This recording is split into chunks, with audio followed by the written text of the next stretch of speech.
Luke Cage. This is obviously a huge success for Marvel and for Netflix. It's been around a little while. I didn't have a chance to binge it all and go crazy with it, and I'm just going to call up the cast because I can't remember everybody's name in that TV show. It is amazing. I think that they've done an incredible job at showing us a totally different side of the street in the Marvel universe. We get to kind of live on the streets of Harlem with this show, and I think as much as Mike Colter is incredible as Luke Cage, I think he's as definitively cast as Robert Downey Jr. is in the Iron Man role and Chris Evans is in the Captain America role. I don't think they could have found a better Luke Cage. He espouses virtue. He espouses somebody that's been through hell and is trying to figure out his way.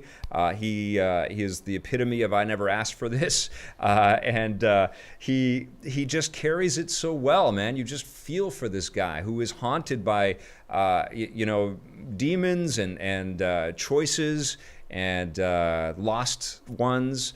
And he kind of has to struggle in this new neighborhood that he moves into, and he sort of has to end up fighting with a guy named Cottonmouth, played by Mahershala Ali, who was on House of Cards. Mahershala Ali, who is just incredible in this. He is riveting in this role, in this performance as this gangster named Cottonmouth. Or Cornell, who runs this club but also runs the streets, and he's a megalomaniac. He's definitely a loose cannon. Nobody trusts this guy, and he does all kinds of terrible things to people. And he and Luke Cage kind of square off and go head to head. But there's a sense, especially in this guy and in Cottonmouth's kind of performance and the character that they create in this thing.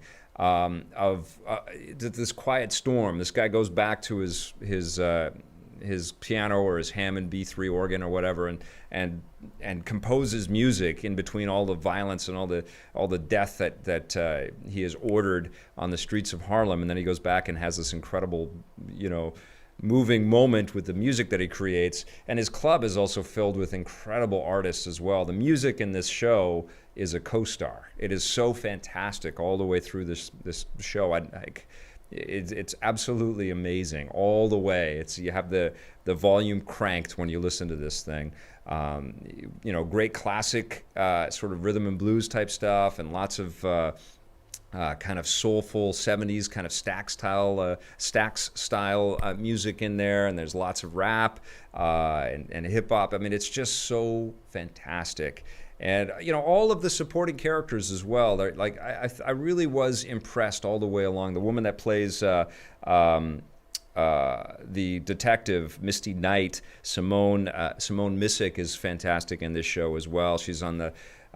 She actually has a really a close connection with Luke Cage right at the beginning of the show, and then starts to realize the kind of person that this guy is.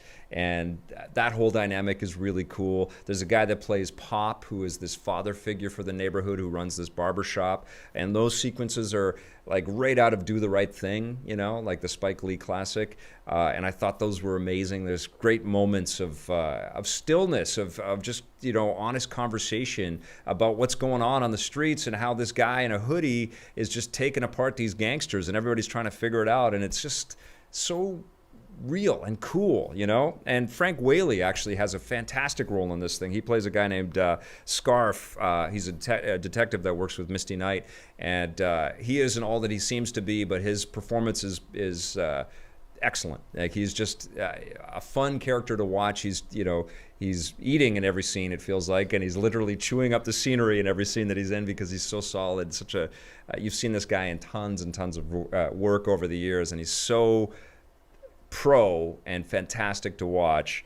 And that could be said all the way through. Alfre Woodard, who is, I think she's an Oscar-winning actress. I think she's done amazing work in the past. She's a very, very famous name on this show. And she has her own cadence, man. Like, when you watch her work the camera. She plays this councilwoman who's kind of cheating the whole system, and I don't want to spoil anything. I'm trying to dance around, major things and events that happen in here. But she is mesmerizing and talented, and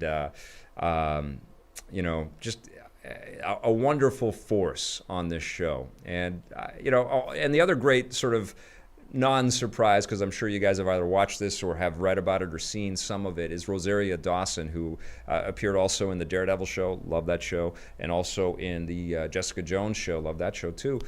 She appears in here, and Luke Cage and her character, I think it's Caitlin, have a great connection as well, which feels very truthful. There's lots of excellent sort of halfway through surprises and kind of turns of events that keep you riveted to this thing. But I think the best thing that you can say about Luke Cage is how unique it is, how vital it feels, and again cements the MCU, the Marvel Cinematic Universe, as this unbelievable, powerful cultural work. It is utterly amazing how successful the Marvel Cinematic Universe has been, whether it's on the big screen or the little screen. My only caveat to that would be I've been a little underwhelmed by Agents of S.H.I.E.L.D., although I have not seen the Ghost Rider stuff.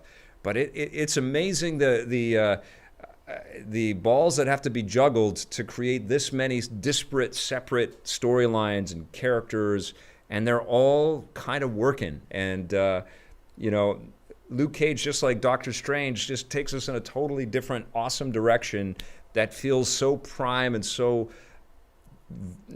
valuable in the MCU kind of landscape that it's hard not to applaud it, man. I'm going to give Luke Cage a 9 out of 10. You got to watch this show. Hey, thanks for checking out that video on our EPN channel. It's just one small part of the things that we make around here. So if you liked it, don't forget to check out some of our other vids and hit that subscribe button.